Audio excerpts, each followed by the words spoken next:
Welcome to Sewing Out Loud, the official podcast of Zede Sewing Studio. Here are your hosts, Zede and Mallory. Sewing Out Loud. Hello and welcome to the podcast. I'm Mallory Donahue. And this is Zede Donahue.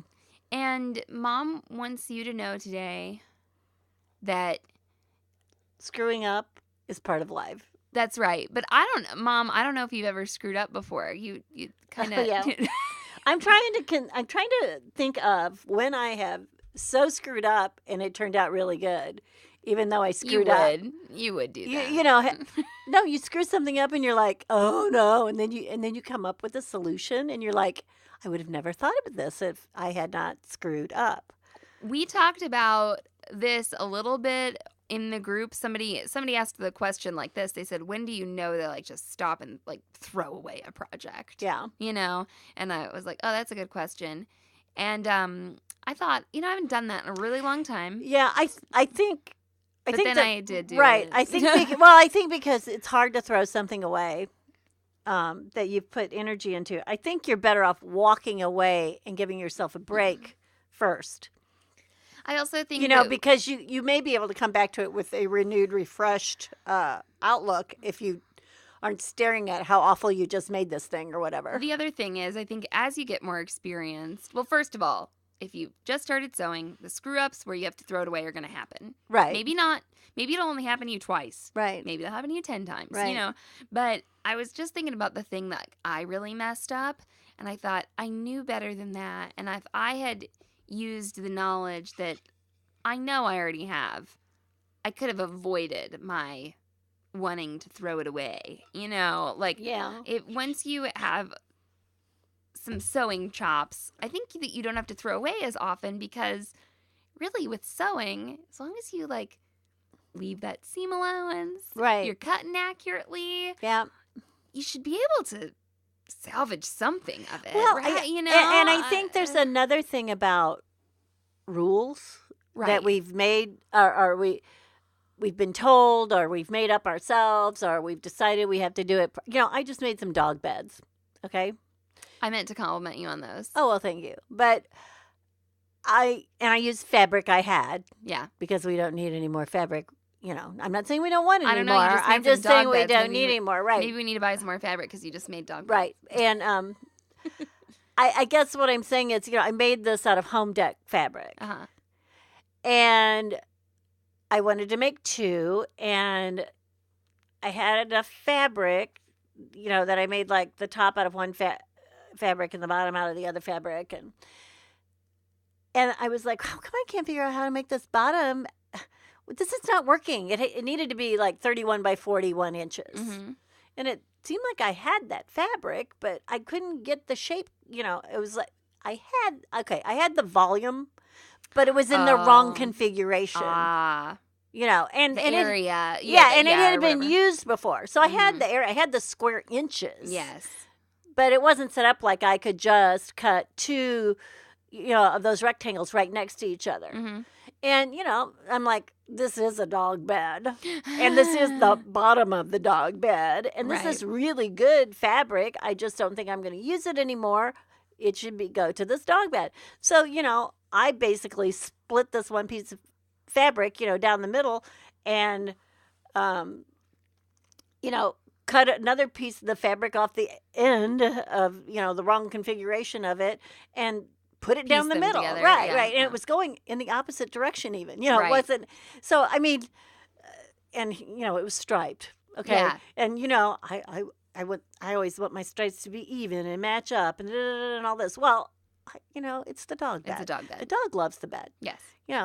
She looks really good on it, She was not too. critical of it in any way whatsoever. Did she just go and lay down on it and love Actually, it? she sniffed it out quite a bit. Oh, but then it passed muster. Yeah, and then she did the, walking in the circle, kneading it, doing that thing. But I certainly used some rules I had, like how I put the zipper in the side, and I made sure it was on the straight of grain so it wouldn't get wonky. And, there were all these, and, I had, it has a gusset all the way around the sides, So there were rules I used, but there were rules I gave up. Right. And it also has a zipper in it that doesn't match. Okay, you have to tell us about when you've screwed up because this Oh, is just a success. That was I'm a sorry, success story. Zede. But no, well, what I'm saying is, but you have to let yourself also sort of break the rules. And when we get on the self-sewn wardrobe, a lot of times, people saying, "Oh, look at this garment. It's awful. Look at the neckline." Hack that neckline. Like, put a pleat in that neckline. Make it a new design. People are really critical of They're themselves. so critical. But, that neckline's too big. I know how to make that smaller. Yeah. You take that band off. You put a little pleat right there. You can be in the middle. You can be in the side, whatever, And that now becomes a design, point of interest. Or knowing when you've made a mistake and stopping so that you can go take it out, is Right. important too. So, here's a mistake. Not trying it on. oh, try it on all the time. You got to try it on. All the time. Yeah. Like yeah. you got to taste food when you cook, right, That's Betsy? right. There you go. There you go. So when have you, once again, Mom, you're dodging the question. Okay, I know when I screwed up. Your senior prom dress. Oh, yeah. 3 o'clock in the morning. There we go. Of prom. Why'd you mess day. that up at 3 in the morning, Mom? Probably because we didn't get the fabric till 3 in the afternoon that day or something. Right. I don't remember, but Right. Mallory wanted this dress copied. We ordered the fabric. It was $100 yard, $98 yard fabric. We had to order it. We knew where it was. It was actually from a place where I had worked. They had a fabric store here in Columbia, and when I quit, they closed it.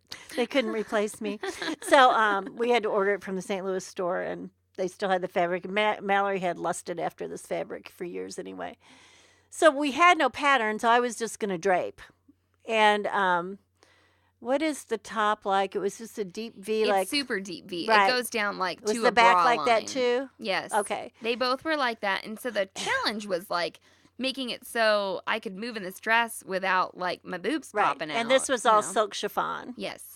And it did have a fitted waist, and we had a There's a silk chiffon belt around it, like too. a sash of some sort, yeah. And of course, it had to have a lining because was this was white. a silk chiffon, so we had a silk lining in it. I don't know if it was charmeuse or what, I can't remember, but it was silk. And I sort of finished it at 3 o'clock in the morning, and Mallory has it on, and she's like, oh, and I'm like, I don't like it. It's not fitting right. It just doesn't hang. Well, you didn't have the whole dress finished. It was just the top. Oh, I it just had was? the top okay. on. I'm Yeah, glad it was just yeah. the top. And Mallory about died because I like ripped it off of her and threw it in the trash, and She she's just like throws almost this in stuff tears. in the trash. I'm like, what are you doing? And she's like, ah! And I go, I got to make another one. I can't handle. It's not right. It's just not right. So I did. Well, I made another top. So here, Mom just made the top and put it on because the skirt was pretty simple. Well, yeah. It wasn't going to cause any trouble. So once again, an example of try the garment on. Right. Either you or the person. Okay, we got to give the people a real screw-up story, so I'll do it. I'll be trying to think of one, okay? Yeah. Poor Mom can't come up with some time when she There has to be sometime like I costumed something that was like screwed up. god awful or Everything something. you've done is beautiful. Okay. Well, I've got You know what it is? My memory doesn't go back That's that far anymore. You have been sewing a long time. Well, that's what I mean. It's like you just you get burned and you know Yeah. how to avoid it. Okay, so one time I got burned real bad. I had a boyfriend in high school who worked at Hollister. So if anybody knows what Hollister is, I don't know if they still A exist boyfriend in high anymore. school. Mel had lots of boyfriends. No, I in high didn't. school. You Yeah. say that. I dated this guy for like 2 years. Jeez. Like, We used You to call know that. Okay, we used to call it boyfriend du jour. Like who think- is it today? I've just been having boyfriends since I was like 7. So Maybe there've been a that's, lot. Anyway, dated this guy for like 2 years. And he worked at Hollister. He was super cute, and he, wore the graphic tees. He was a and rock the- star. He's a rock star. He's in a band. Okay, so he got me this jacket from Hollister. He'd get me clothes. He would style me Right. before we left the Right, house. right. Okay. He used to like take my clothes and put them on her, and Yes. he'd say, "Where do you have that jacket you wore yesterday?" And I'd bring it to him, and he'd put it on Mallory. Yeah, It was one pretty time we were funny. about to leave the house, and he was like, "Zede, no, she needs to wear that jacket you were wearing. Where is it? Like, okay." So anyway, he got me this jacket, and it was a track jacket, a brown track jacket that was like fleece lined, like furry lined, is so warm. And I thought, I can embroider on the back of this. I wanted to embroider this big, scrolly, crazy looking thing. So I have to be like 15 or 16, right? I was doing this when, I guess it was like right before you maybe bought the shop, and I put this jacket in the embroidery machine. I've made up this design in software from all of these other weird scrolly designs. It's several all together, and I put it in the machine, and it's going great. Believe the embroidery area must be, it's one of those round hoops, so it wasn't quite square. The oval hoop. Yeah. So what is that? Like 8 inches by 6-ish or something. But a pretty sizable hoop. It wasn't like 4x4. And I walked away from it, and something got caught. I can't quite remember. Something got caught. I shouldn't have walked away from it. It was this jacket, but it was taking so long because I'd done all these silly scrolly things in it, which I probably shouldn't have even made it that complicated.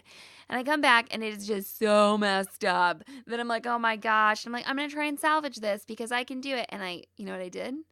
I took it out of the hoop. And started sewing on it? No. I took it out of the hoop to take the stitches out, and I should have kept it in the hoop to take stitches out. Not only because maybe I could have like embroidered on that or something, but keeping it in the hoop helps you to take stitches out. That's really more taut, yes. Okay, so I have this vision in my mind of taking that, jacket home, and then it's like in the bottom of my closet because I'm like, oh, I got to take those stitches out, and I finally just threw it away because it was so hard to take the stitches out. I didn't know that, I don't think. Out of this knit jacket with this furry lining. It was just so squirrely, and the stitches were too dense, and And now me, Mallory, who's 27 instead of 16. If somebody came in with their Hollister jacket and wanted to put embroidery all over the back, I would say, hey, let's do something that looks nice and bold, but is some bigger like line open work on this jacket, okay, so that it's not so heavy and crazy, and there's and then you're gonna stand there over it. You're not gonna walk away from it. That's right. I feel like I can embroider almost anything nowadays, right? Like because I've tried to embroider so many things that are so weird. Right. Okay. And I've figured out how to be successful. Not only like you've helped me, but I've done some real weird things. Like I had to embroider a stocking cuff one time, and the name on it was like Vincente. Okay. It was like 9 letters long. And I'm embroidering it. It's like VINCE. And I'm like, oh my God, the stocking's going to flatten out too much. So I stop it, and I tear up the V and the I and the N off the and I stitched the rest of the word. Right. And it worked. But I felt confident in that because I'd messed around with so many things, It could have been that I needed to throw out that stocking, but it was somebody else's. So anyway, I do have some experience now of having... In screwing up. It's going to happen. Well, I think, what I think this podcast should be about is screwing up is part of life, though. Yeah. And I think what happened, you brought up people say, when do you know to throw it away? You throw it away when you get so unhappy that it's driving you crazy, for one thing. And you will screw up. And another reason I thought that I brought up this topic is someone in the Self-Sewn Wardrobe posted that they had, used somebody's pattern, I can't remember, from a company, and they didn't quite understand it or something, and they asked for direction. Oh. And they got, a negative response. Mm-hmm. And people were saying, that's so easy, what's the big deal, da-da-da. Well, okay, don't let people do that to you. Right. Yeah. They start doing that, just cut them off and start over someplace else or something. Now, we have, sometimes we'll get a little real with people. Like when we said to Noah, like, hey, you got it. Yeah, but we didn't tell him he was stupid. No, and also with the knit sleeve that we discussed a couple podcasts ago, we've said to that girl, we're like, hey, you just need to go to your sewing machine now. Right, like, I think you might be overthinking it a little bit. There are like nice, but don't reasonable let ways. Somebody tell you it was she even said something about, I asked a question and they made me feel stupid. No. Yeah. Okay, who's the stupid one? Is the one that doesn't ask the question, right? Right. I mean, if you're not, asking for help or asking for help with knowledge or whatever it is, then you're the dumb one. Well, now you know if you're dumb or not. And we're going to take a message break here.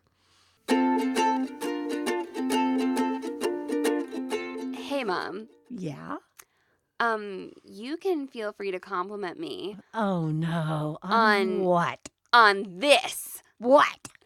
My feel free to compliment me enamel lapel pin. Oh, Mallory, every time that you hear something wrong, are you going to make a lapel pin about it? Maybe. Do you want one? Yes, I do. Okay, well, Isn't it teal? yes, it's teal and pink, and you can get one by going to sohere.com/compliment. Just so you know, I'm not putting it on my lapel. It's going on my hat. Oh, it's going on your hat. It could be a hat pin, too. Okay, all right. So if you want to get in on the feel free to compliment me in on the club, go to sohere.com/compliment and order our very first sohere.com lapel pin. Sewing out loud. And we're back. I think my biggest screw-ups have been with the iron, where I've melted something or scorched it to death. And I overpress. talk about learning to applique. I overpress things. And yeah. we need to, we published pressing episode number 1 and we haven't published pressing episode number 2 I yet. think that, because that was sort of like you've done the irreparable. You have absolutely destroyed the fabric and then there's no more or something. Right. So I'm trying to think if I've ever I've probably thrown something away that I turned into burnt goods. There you go. Well, and one of the reasons, Mom, I think that you're in the position you were is that you started sewing so young and you made a scarecrow Halloween costume for your, 12-year-old self. Right. It's kind of hard to screw that up, right? Oh, I can't. Now that I think about it, I'm surprised it worked. Right. That's true. Maybe you got lucky. The Right. other thing is, one way or another, Right. with everything you do, You have to test almost every stitch you make on your sewing machine. so you can test embroidery patterns, you can test stitching settings, that would be on your sewing machine and on your serger. and you can test iron heat, That's right. right? You can test Applying markings to something. yes, Are they you going to can come out? test- Are they going to stay there? you What can test- happens? that's great. That's a really great one to Right. keep in mind. So all of these things, trying them out a little bit. Well, or sometimes I will test two pieces of fabric together, like something I think, am I going to sew this together and how is it going to lay down? So I might take the scraps and sew them together and see, is this going to work like I want it to? And of course, the other big testing thing that you can do is fit. Right. Making yourself a test Right. garment. I don't want to. Well, and what I want to say about that is after you make that muslin, and then then you go to make the real thing. the thing, you still might, before you set those sleeves, you still might want to try it Okay, on. this is what I or wanted. because the fabric's different. This is what I wanted to say. I almost don't like to call the muslin a muslin nowadays because I feel like the new people think it's got to be made out of Right. muslin. We've talked about this in past episodes. So we'll talk test garment. I almost want to call it a test garment, and it's not that or I mock-up. I don't want to disrespect this long history of calling it a muslin or anything like that. I'm not trying to be smarter than somebody else, but your test garment made of similar fabric in drape and hand And and type, right. stretch, can be so important. And test again with fit is not just, oh, I'm going to make the size 6 and put it on. And then, hem it and put the buttons on right. it No, and no, finish no. all the trim and Yeah. da-da-da. No, you need to try it on in some stages where you can take it out if you need to. You need to try. I like try on stuff almost not after every seam, maybe, Right. but after a big step in the garment construction process. Well, I think people don't because they just want it to fit so bad, Yeah. or they think they've done all the work or whatever, or and you just maybe now if you're making 3 t-shirts and the fabric's very similar but a different Sure. color, yeah, you can probably whip those out pretty of well. course, you don't need to test. You're repeating you a know, pattern you made it before. Right. Yeah. But you put that work into it, you want it to be right. The other thing, and we've brought this up a couple times before, your construction order can help you with this That's right. fitting and this testing. And taking apart or whatever. I had a couple people ask about, I think I've talked about this exactly before, but I think this is so important. I've had somebody ask me before, why can't you just set in a sleeve without your like bodice side seam being done up? Like put it in open like that.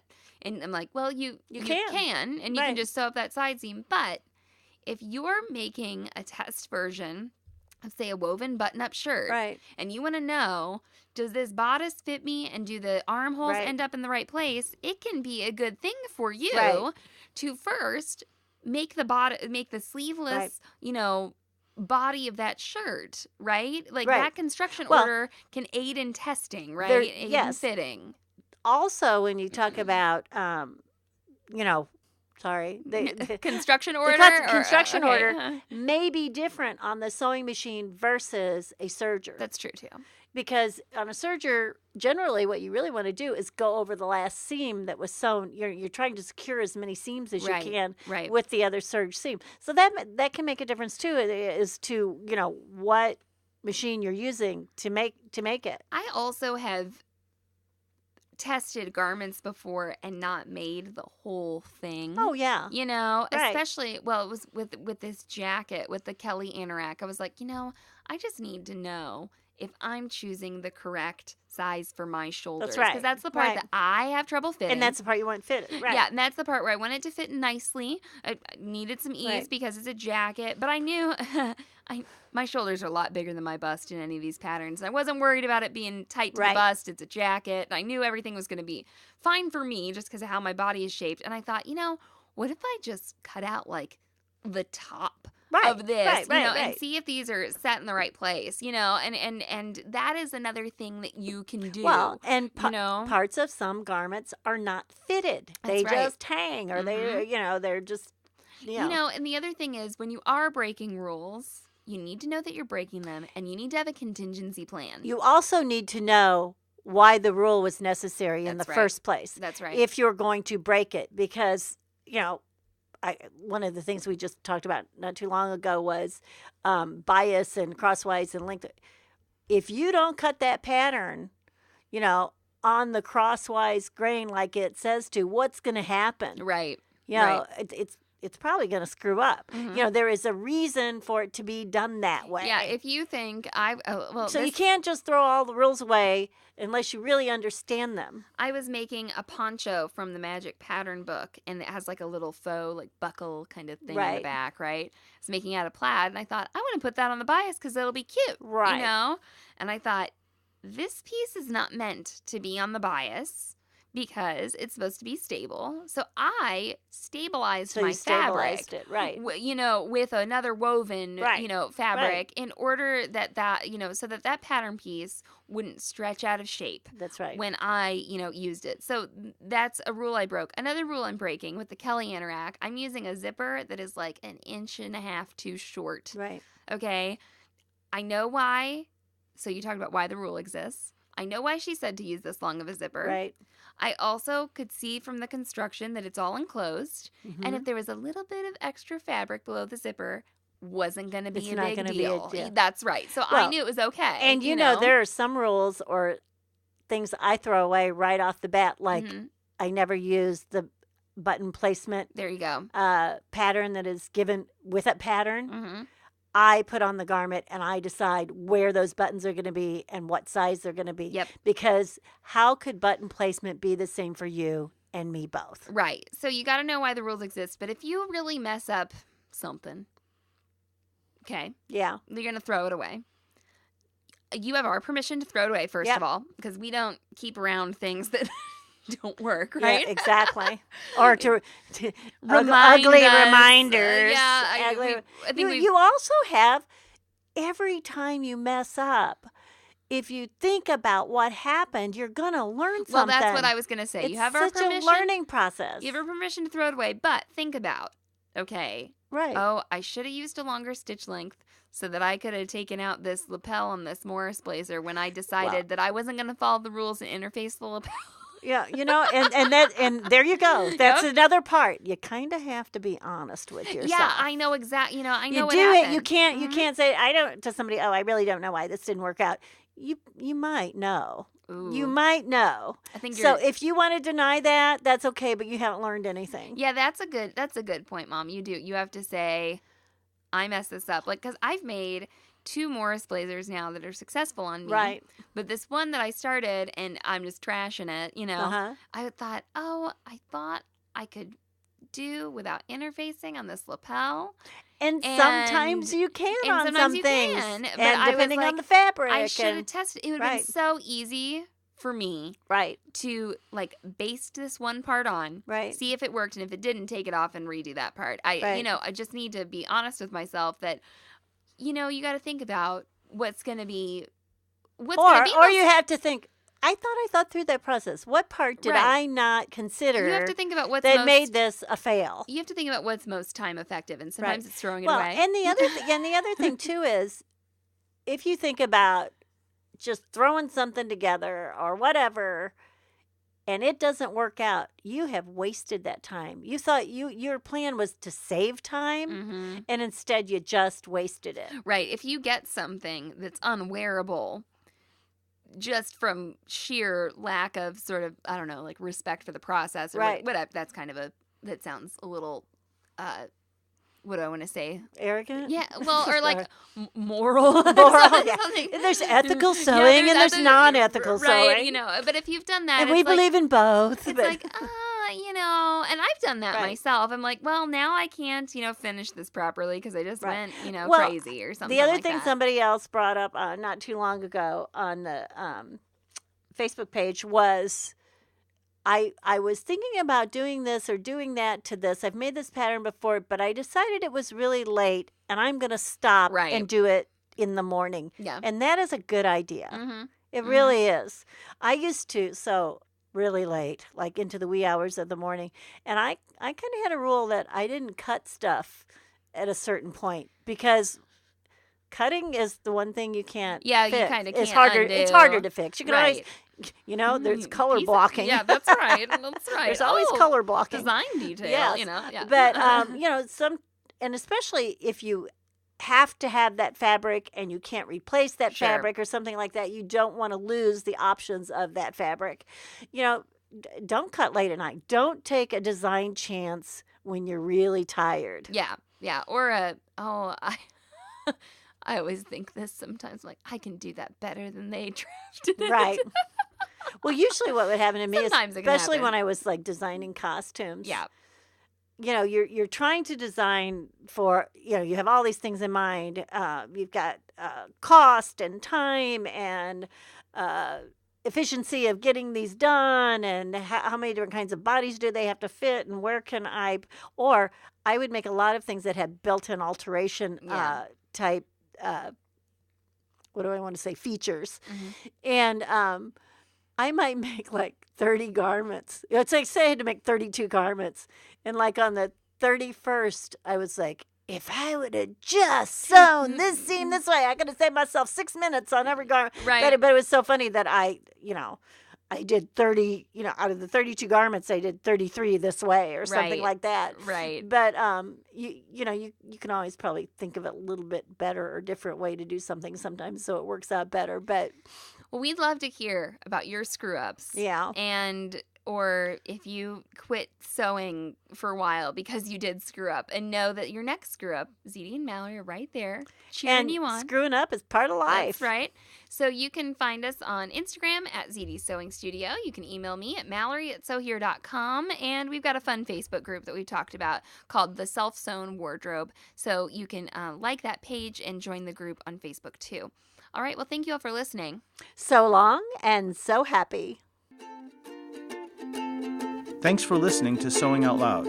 For even more expert sewing advice, visit sewhere.com.